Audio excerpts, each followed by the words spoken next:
Happy Vlogmas and welcome to day 3 of my festive series here on Adventure Sean, where I'm still here in the beautiful city of Edinburgh, Scotland. There's Edinburgh Castle just behind me, and in this video I'm going to be making my way to the Scotch Whisky Experience. Who doesn't love a little tipple at Christmas, especially whiskey? I certainly do. So yeah, I'm really looking forward to seeing this and exactly what it's all about. There's a few different tours that you can do. I've gone for the basic tour. It costs £17 booked online, and yeah, it lasts around 50 minutes. So yeah, I'm looking forward to it. I'm really excited because there's actually a dark ride inside this experience. You know me, a big passion of mine are dark rides and theme parks. I cover that mostly over on Theme Park Worldwide, but I thought this would be a perfect Vlogmas tie-in to head to the Scotch Whisky Experience. Never done it before, and yeah, I'm looking forward to sharing it. It's located just around the corner here from Edinburgh Castle, and also right opposite Camera Obscura, where I went yesterday. And check that out from Vlogmas Day 2 if you haven't already seen it. Right, let's go. Edinburgh really is a stunning city, and it's even more gorgeous during the festive season. So yeah, I showed you this tree at the start of yesterday's vlog, but yeah, it really is gorgeous. Just off to the right. And yeah, we can see the Scotch Whisky Experience. This building here, how the hell have they fit a dark ride inside here? Maybe it's a bit like the Viking Museum in York and it's built underground or something. But yeah, who knows? The entrance just over here. Oh, if we don't get run over in the process. Just here, of course, on the Royal Mile in Edinburgh that leads all up to the castle. And yeah, the entrance just over here. Right, let's go and head inside. I don't know how much I'm going to be able to film in here. Definitely on the dark ride. However, yeah, let's see what it's all about. Don't really have much of a clue. Obviously, it's about whiskey, but other than that, I don't really know.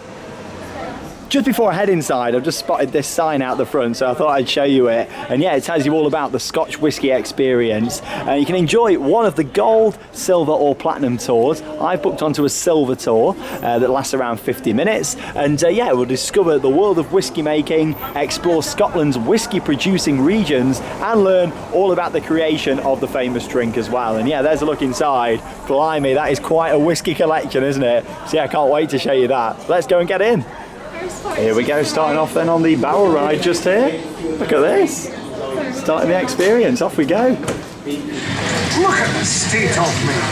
I'm soaked through. Still, I mustn't complain. Fresh water is, after all, a vital ingredient in the art of making Scotch whisky. Aqua vita, or in Gaelic, Ushkabea, the water of life. Another vital ingredient is barley, which is steeped in water and brought here to the malting house to germinate. Maltman turns the barley. Can you no smell that? That, my friends, is the sweet smell of malted barley being dried here in the kiln. More specifically, it's the smell of a burning peat. Now, peat is a young form of coal, and another factor in determining a whisky's unique, final flavour. Is it just me? Or is it getting a wee bit hot in here?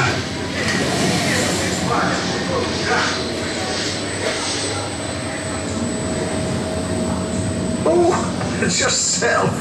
I was just having a wee breather. A bit like the malt here in the malt store, you might say. It's, waiting, it's biding its time, building up its strength a wee bit. Oh well, that's it.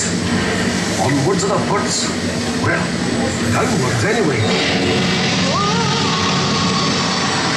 A container where we mix together the purest Scottish water with our grist from the mill. The sugar in the mixture is dissolved, producing a sweet liquid known as wort. The wort is then cooled, ready for the next stage. The residue left in the mash tun can be used to make animal feed. The wort might not look that special, but let me assure you, this will become pure liquid gold.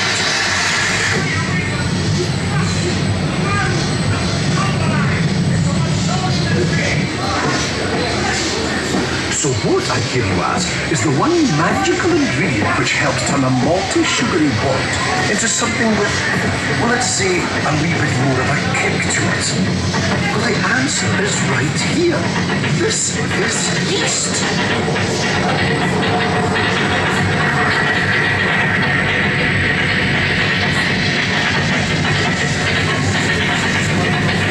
The importance of this microscopic yet explosive living organism simply cannot be underestimated. Amazing!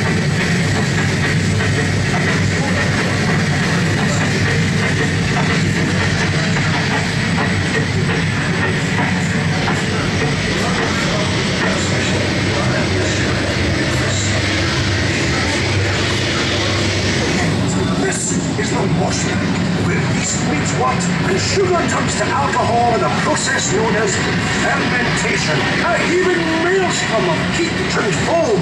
And if the whole thing threatens to get out of hand and overspill, don't switch a blade above, or keep the whole thing in check.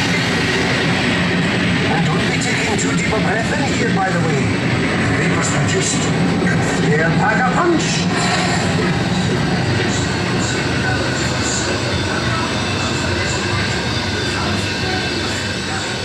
The alcohol content at this point is still too low and needs to be increased.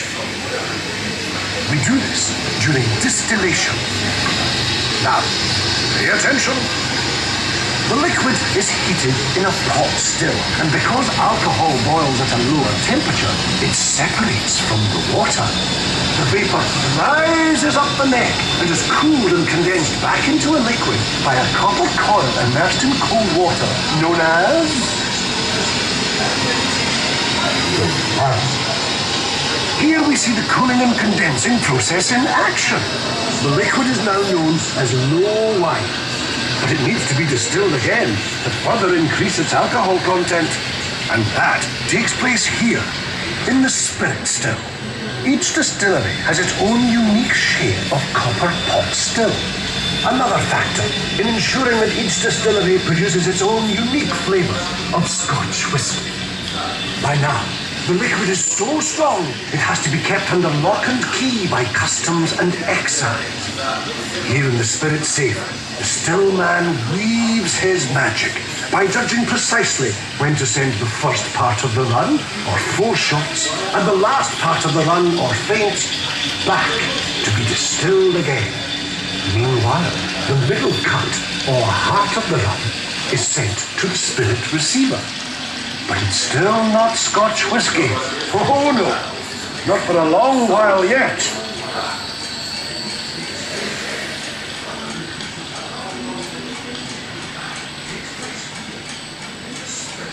These casks won't see the light of day for at least 3 years, some not for 12 or even 50 years.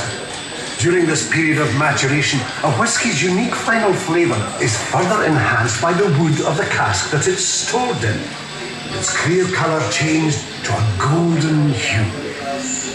What was once nothing more than barley and water magically matures into Scotch whisky. Ah, the sweet smell of evaporating whisky. Up to 2% each year just disappears.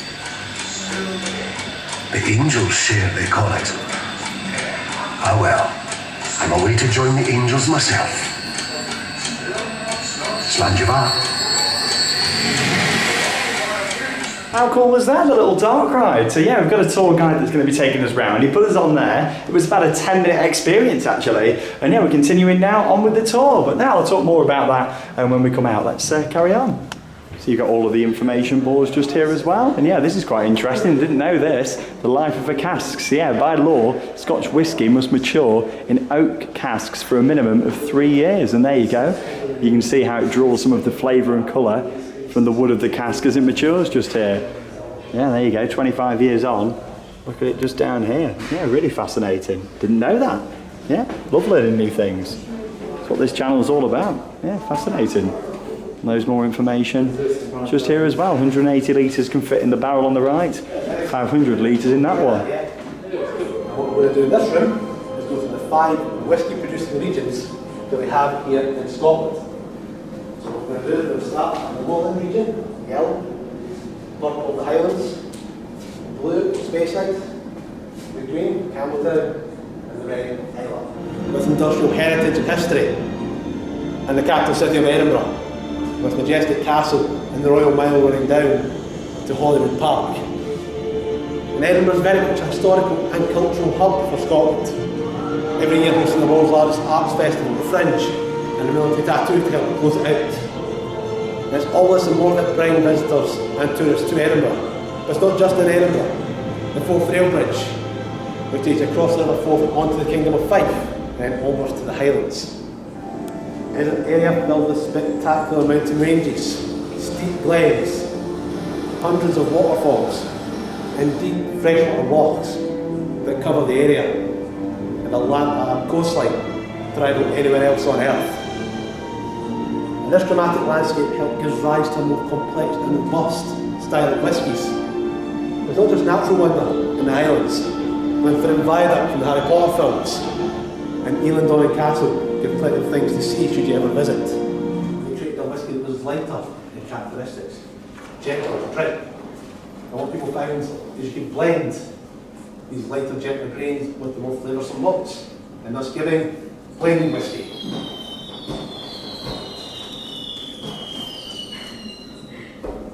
So, you're currently sitting in an example of a master blender's sample room for around the 1870s. There's in rooms like these that master blenders would put their noses to the test to find the perfect combination of grains with single malts for the blends. And the final 20 to 30% was made up of the more flavoursome single malts. And depending on which region you took the malts from, depending on the type of blend you would get. Using Lowland and Speyside would give a lighter characteristic. Using Highland and Campbelltown, a more robust and give more depth to the blend. And they did still use the Isle whiskies, but they used far more sparingly, using the fiery, smoky quality, but they didn't want to overpower the blends. If you wish to try a Highland whisky, floral notes, that's the purple circle on the far right. If you wish to try a Speyside, some mellow fruitiness to it, that is the blue circle in the bottom right.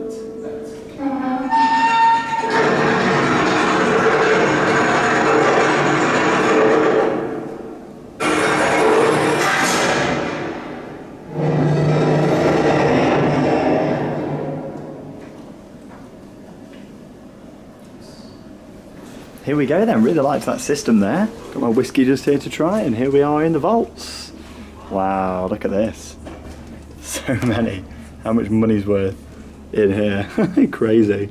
But yeah, that was a really good system of picking them out. Just put them on the different colours on the table, and then they come and pour your whiskey for you. Yeah, we're going to try it down here in just a moment. Cheers everyone. Well, it's a nice taste of my whiskey. Oh, it was absolutely delicious. I can feel my throat burning though now, really strong. But yeah, lovely that was. We also get to keep the glasses as a souvenir as well. It's going to give us a box, and yeah, you can take the glass. There we go. Merry Christmas. But yeah, there's over 3,000 bottles in here. Look at this.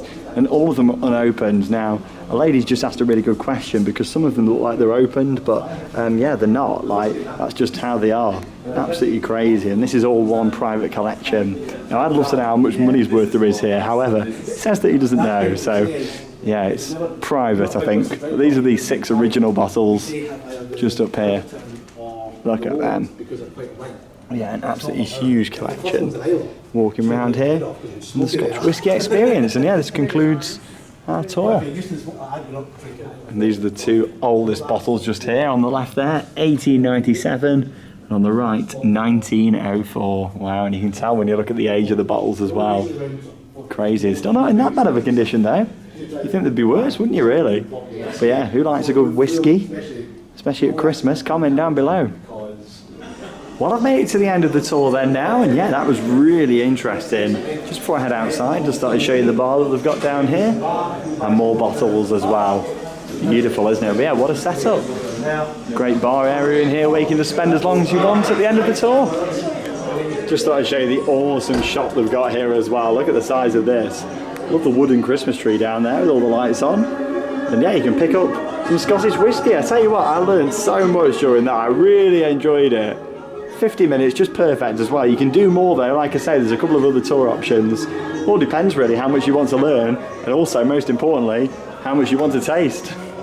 Back outside then now, and I really enjoyed that. Something very different for day 3 of Vlogmas. And that's the thing with this Christmas series, going to be covering all sorts of different things. And I thought a lot of people love a good drink at Christmas. And yeah, I love a good whiskey. It was really nice to try that. If you do the gold tour, and then you get to try lots of other whiskies as well. It was just the one free sample on the tour that I did. But yeah, I think for £17, it was just right for me, you know, learning all about the history and getting on the dark ride as well. So yeah, more about that. It was nearly a 10-minute dark ride, which was really interesting, where you sit in a barrel and it takes you around through all of the different scenes. I was chatting with the tour guide, who was brilliant, by the way. A big shout out to him. And he was also saying how the dark ride might not be staying in the future, even though it's not really that old. So I'm glad that I came here to experience it, because you know me, I love stuff like that. And yeah, it kind of combined my two passions into one, you know, with the theme parks, dark rides and attractions, and coming to see something a little bit different. So yeah, that was brilliant, really enjoyed that. But yeah, some of the scenes on there I think could have been better with it in regards to audio. However, it was still nice to see an attraction like that hosting a dark ride, because as you can see, the building isn't huge at all. But yeah, I don't think it was in a basement or anything, because it was right on the level as soon as you went inside. But overall, it was a great attraction, and yeah, I really liked how interactive it was as well. The tour guide was absolutely brilliant, and then going into that huge vault at the end with the collection of whiskey, amazing. Getting to try all the different ones and see bits in there is something that you can do on the gold tour. But yeah, I really liked, let me just find it out, there we go. So yeah, I really liked how they gave you this. So it's like literally a scent card with all the aromas on, and yeah, you literally, as we were watching that movie screen with all the different videos, you could just rub with your finger and then remove your mask and actually get a little bit of a smell for some of the different whiskies out there. So yeah, that was really nice. And yeah, the one that I tried was from Campbelltown, as we can see down there at the bottom. But overall, a really nice experience. I like how you get to try something, and also you get to take away your souvenir glass. I think for me, 50 minutes was perfect. I personally wouldn't want to do a longer tour. That was just enough for me, and I really enjoyed it for day 3 of Vlogmas here on Adventure Sean. But there we go. Anyway, there's one more video coming up for Vlogmas here from Edinburgh. That's going to be walking around tonight, soaking up the atmosphere, seeing all the Christmas lights, decorations, trees, and so much more. So yeah, stay tuned for that coming tomorrow as Vlogmas continues here on Adventure Sean. That leaves me with one final thing to say. Happy Vlogmas. See you tomorrow.